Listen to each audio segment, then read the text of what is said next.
Ka në vazhdim bën fjalë për një kamp pushimi në Borshtë të Sarandës, ku dikur pushonin jetimët. Sot ai është shkatruar tërësisht dhe e veçanta është se pamjet e kësaj kronike janë filmuar nga një iri që dikur ka jetuar në shtëpinë e fëmijës dhe përmes televizionit Top Channel kërkon t'i bëjë apel shtetit për të përmirësuar kushtet për këtë kategori të shoqërisë.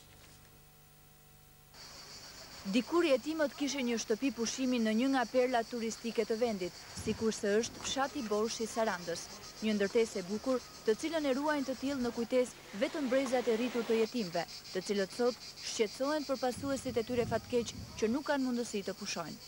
Sot kjo ndërtesë është shndërruar në gërmat.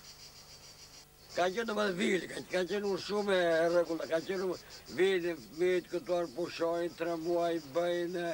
U ka qenë këtu, edhe që da 70 që ka qenë këtu, edhe e maj mënd këtë shtëpi ka qenë e regull. Tani u ka të njështë këtë gjendje. Sot ambienti ku ka qenë dikur shpesh njësë shpëtarë dhe keq, nuk tjerë një vënd tipik që ata prishës dhe gjithë shkatë bërë, është një tjerë një pismët e ambient shumë të keq. Pa qati, mur rrethues, pa port dhe asgjë tjetër. Në shtëpinë e fëmijës në Sarandë, drejtoria duket se nuk e ka fare në inventar.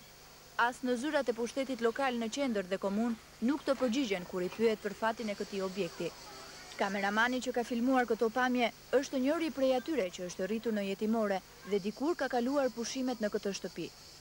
Sot fëmijët jetim nuk kanë asnjë mundësi për të pushuar sikundër shumica e fëmijëve të tjerë. Dhe përmes këtyre filmimeve ai kërkon të denoncojë indiferencën e shtetit ndaj kësaj shtrese.